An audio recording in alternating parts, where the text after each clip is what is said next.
Election commission ने दोबारा गिनती का हुक्म दे दिया। इलेक्शन कमीशन ने लीगी उम्मीदवार मिफ्ता इस्माइल की दरख्वास्त मंजूर करते हुए तमाम फरीकैन को 6 मई के सुबह 9 बजे आरओ के दफ्तर दोबारा गिनती के लिए पहुंचने का हुक्म दिया। पीपल्स पार्टी ने दोबारा गिनती की दरख्वास्त की मुखालफत की थी।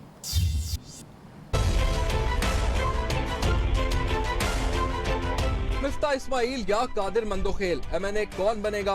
नून लीग की सदा मंजूर। इलेक्शन कमीशन का NA 249 कराची में दोबारा गिनती का हुक्म। तमाम उम्मीदवारों को 6 मई की सुबह 9 बजे RO ऑफिस पहुंचने की हिदायत।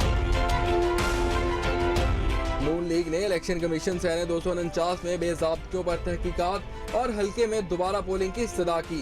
वकील सलमान अकरम राजा ने दलाइल दिए कि बड़ी तादाद में प्रिजाइडिंग अफसरान की जानिब से फॉर्म 45 पर दस्तखत नहीं किए गए। 167 पोलिंग स्टेशन के फॉर्म 45 पर दस्तखत मौजूद नहीं थे। वोटों की दोबारा गिनती पहला मुतालिबा है। अगर मुतमईन ना हुए तो दोबारा गिनती से आगे भी मुतालिबा कर सकते हैं, जिस पर इलेक्शन कमीशन ने कहा बगैर किसी दरखास्त के दोबारा पोलिंग का जायजा नहीं ले सकते। पीपल्स पार्टी के वकील लतीफ खोसा ने एतराज उठाते हुए कहा, पोलिंग के दौरान नून लीग ने किसी फोरम पर कोई शिकायत नहीं की। सिर्फ ये कहना काफी नहीं कि बेज़ाब्तियां हुई हैं, निशानदही करना होती है। ठोस वजूहात ना होने पर इलेक्शन कमीशन भी दोबारा गिनती का हुक्म नहीं दे सकता। दोबारा वोटरों की गिनती पर नून लीग खुश। सदर नून लीग शहबाज शरीफ कहते हैं, इलेक्शन कमीशन ने हमारे मुतालबे पर NA 249 में दोबारा गिनती को कबूल किया। मद्दे मुकाबिल उम्मीदवारों के दरमियान जीत के कम मार्जिन पर शफाफियत की गर्ज से यह जरूरी था।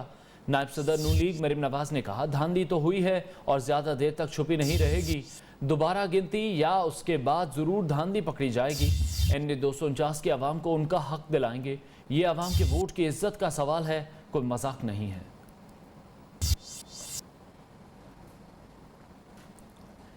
पीपल्स पार्टी पूरे इंतखाबी हल्के में दोबारा गिनती की एक नई रिवायत का खैर मकदम करती है। बिलावल भुट्टो का कहना है, 2018 के आम इंतखाबात में बेशतर ऐसी इंतखाबी नशिस्तें थीं कि जिनमें जीत का तनासुब 5% से कम था। ताहम उम्मीदवारों को दोबारा गिनती का ये मौका नहीं दिया गया। दोबारा गिनती के हुक्मनामे के इजरा के बाद PPP ऐसे तमाम इंतखाबी हल्कों में दोबारा गिनती के लिए इलेक्शन कमीशन जाने पर गौर करेगी।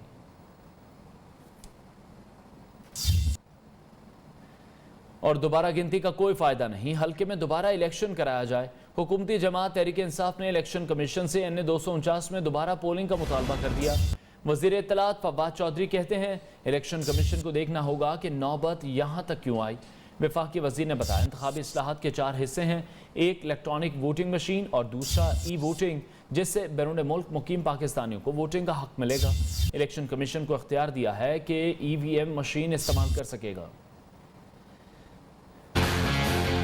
इंसाफ का मुतालबा तो ये है कि ये रीपोल में जाना चाहिए। इसको इस वक्त गिनने का कोई तुक नहीं बनता। 5% वोट जो है वो मिला है। इतने कम वोटों के साथ कोई बंदा असेंबली में आ जाए तो वो फिर एक जाहिर है कि वो तो इलेक्शन जो है वो एक बिल्कुल तमाशा बना है। इलेक्शन कमीशन को ये इख्तियार दिया है कि वो EVM मशीन इस्तेमाल कर सकेगा। इलेक्शन कमीशन को ये इख्तियार दिया गया है कि वो इकदामात करे ओवरसीज पाकिस्तानी को वोट का हक देने में। इस तरह से इस्लाहात जो करनी है तो फिर नैब की कानून के लिए इस्लाहात जो है वो हम नैब को दे देते हैं। ये सुबह सो के उठते हैं, जो जहन में आती है कि आज हेडलाइन में इमरान खान ने क्या बात कही है, हमने उसके खिलाफ चलना है। ऐसे जो हैं ये मरियम और बिलावल जैसे जो नाबालिग लीडरशिप हमारे पे मुसल्लत हो गई है। अब नून लीग और पीपल्स पार्टी की सियासत के खात्मे का वक्त है।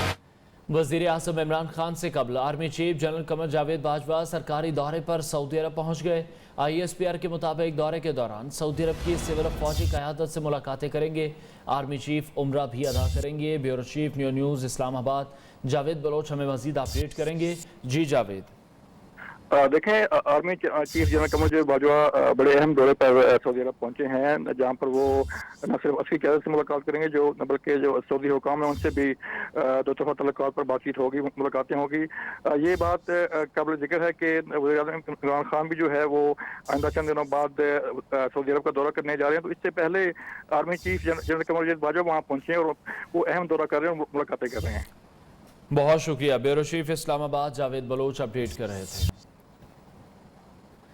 उधर इंतखाबी इस्लाहात पर मुज़ाकरात के लिए मुस्लिम लीग नून राजी ना हो पाई। रहनुमा मुस्लिम लीग नून शाहिद खाकान अब्बासी कहते हैं, इलेक्शन चोरी करना छोड़ दें, किसी इंतखाबी इस्लाहात की ज़रूरत नहीं। इलेक्ट्रॉनिक वोटिंग मशीनों से मजीद इबहम पैदा होगा। लीगी रहनुमा बोले, इलेक्ट्रॉनिक वोटिंग मशीन बनाना हुकूमत या पार्लियामेंट का काम नहीं, ये इलेक्शन कमीशन का काम है। अब अवाम को मास्क बनाएगी तो वो भी मामला जो खटाई में पड़ गया। पहले टाइगर फोर्स थी, फिर फौज को कहा गया, दोनों मामलात नहीं हो सके। दो चीज़ें मैं गुजारिश करूंगा कि मेहरबानी कर दें इस मुल्क के अवाम पर। एक तो मास्क की इम्प्लीमेंटेशन करवा दें और दूसरा खुदा के लिए वैक्सीन ख़रीद लें। दुनिया में कोई मुल्क नहीं है जो वैक्सीन बेचता हो, पाकिस्तान बेच रहा है। मुआविन खुसूसी शहबाज गिल का कहना है, इंतखाबी इस्लाहात से भागने वाले हमेशा चोर दरवाजे से हुकूमत में आए। हार कर धांधली का रोना और इंतखाबी इस्लाहात से भागना नाअहलों की मुनाफकत है। नाअहल चोर कभी नहीं चाहेंगे कि मुल्क में शफाफ इलेक्शन हो। मुआविन खुसूसी ने कहा, नाअहल लीग ने एक बार फिर साबित किया कि असल सेलेक्टेड शरीफ खानदान है। नाअहल लीग के गलत फैसलों का खुमियाजा पाकिस्तान भुगत रहा है। और खुशाब हल्का PP 84 में कल ज़िमनी इंतखाब होगा। मुस्लिम लीग नून के वारिस कलो की वफात के बाद खाली होने वाली नशिस्त पर ज़िमनी इंतखाब हो रहा है। इलेक्शन के सिलसिले में पोलिंग के सामान की तरसील हो चुकी है। सिक्योरिटी के फ्राइज रेंजर्स एहलकार सर अंजाम देंगे। मुस्लिम लीग नून, तहरीक इंसाफ, पीपल्स पार्टी और आज़ाद उम्मीदवारों के दरमियान सख्त मुकाबले की तवक्को है। सियालकोट के रमज़ान बाजार में पेश आने वाले वाक़े के बाद फिरदौस आशिक आवान और चीफ सेक्रेटरी पंजाब अपने अपने मौक़िफ़ पर डट गए। मुआविन खुसूसी और चीफ सेक्रेटरी पंजाब की वज़ीर आला पंजाब उस्मान बुज़दार से मुलाकात की अंदरूनी कहानी सामने आ गई। चीफ सेक्रेटरी ने कहा कि वो वज़ीर आला की मुशावरत से ही अफसरान को तैनात करते हैं। वीडियो में जो जुमले कहे गए वो सबके सामने हैं। फिरदौस आशिक आवान ने कहा कि अवाम अफसरों से नहीं, हमसे सवालात करते हैं, अफसर जवाब देने को तैयार ही नहीं। थर्ड क्लास फूड है, यहाँ से उठवाएं। असिस्टेंट कमिश्नर को वजीर आला की मुशावरत से आला अफसरान तैनात करते हैं। इंतजामी अफसरान सख्त गर्मी में दिन रात मेहनत कर रहे हैं। किसी भी सरकारी अफसर या अमले के साथ गैर अखलाकी जुबान इस्तेमाल करना काबिल मुजम्मत है। फिरदौस आशिक अवान को एसी सोनिया सदफ से माजरत करना चाहिए। वजीर आला पंजाब की जेर सदारत इजलास की अंदरूनी कहानी सामने आ गई। तो आपका फर्ज है, तन्हाई किसकी लेती हैं? स्पेशल ब्रांच और IB ने अपनी रिपोर्ट से वजीर आला को आगाह कर दिया। चीफ सेक्रेटरी जवाद रफीक भी अपने मौक़िफ़ पर कायम। वजीर आला उस्मान बुज़दार से मुलाकात में वाज़े कर दिया, अफसरान को गाली देना मुनासिब नहीं। फिरदौस आशिक अवान ने जो जुमले कहे वो आपके सामने हैं। वजीर आला की मुआविन खुसूसी फिरदौस आशिक अवान ने वजीर आला को आगाह किया, सोनिया सदफ दफ्तर से बाहर आकर बाजारों में अशिया को चेक ही नहीं करती थी। अवाम अफसर से नहीं, अवामी नुमाइंदों से सवाल करते हैं, लेकिन अफसर जवाब देने को तैयार नहीं। वजीर आला ने दोनों का मौक़िफ़ सुनकर कहा, मेरिट पर फैसला किया जाएगा। टेंट और पंखे मौजूद हैं और चीनी के लिए लंबी कतारें भी नहीं।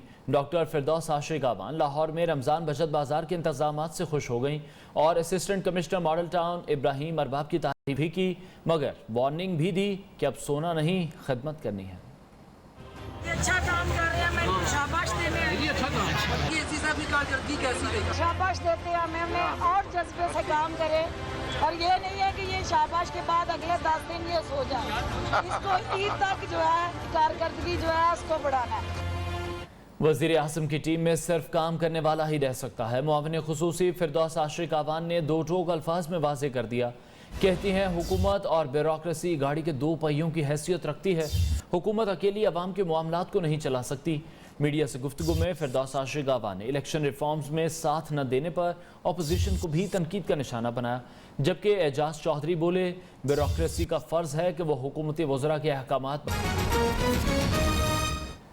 Welcome back. दुनिया की कोई ताकत CPAC को नहीं रोक सकती। मंसूबे हर सूरत मुकम्मल होंगे।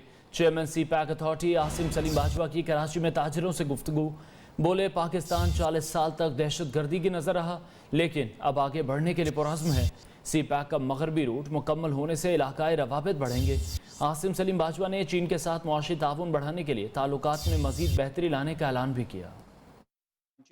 हमारी जो ख्वाहिश रही है चाइना के साथ इकोनॉमिक रिलेशनशिप को बढ़ाने के लिए for our bilateral relations and regional integration, वो अभी से नहीं है, वो 1952 से स्टार्ट हुआ, जब पहला एग्रीमेंट हमारा चाइना के साथ स्टार्ट हुआ। Road connectivity between China and Pakistan, जो कि बाद में आगे भी एक्सटेंड होगी, गवादर पोर्ट, बाकी सड़कें जितनी भी पाकिस्तान के अंदर, eastern alignment, western alignment. Peshawar से कराची बहुत रिड्यूस हो जाएगा। ट्रैवलिंग की क्वालिटी आप देखें कहाँ पहुँचेगी, और रास्ते में रेस्ट एरियाज भी अभी आबाद कर रहे हैं। गवादर से ऊपर कनेक्टिविटी चाहिए, उसके ऊपर काम हो रहा है। इंशाल्लाह अगले 2.5 से 3 साल में ये सारे रूट्स कनेक्ट हो जाएंगे। गवादर में बड़ी तेज़ी से काम जारी है। पोर्ट की 4 बस कंप्लीट हैं, कस्टम्स डिप्लॉयड है, हैंडलिंग कैपेसिटी दिन ब दिन बढ़ाई जा रही है। एक अलहदा से ग्रुप, फोकस ग्रुप बना दिया प्राइम मिनिस्टर ने, जिसमें मैरीटाइम मिनिस्ट्री लीड में है, कॉमर्स मिनिस्ट्री भी उसमें शामिल है, और उसका एक ही ऑब्जेक्टिव है कि गवादर में ट्रैफिक को हमने इंक्रीज़ करें। हम अभी सड़कों, एनर्जी, फाइबर ऑप्टिक से आगे जा रहे हैं, और हम एग्रीकल्चर और special economic zone, mass industrialization की तरफ जाएं।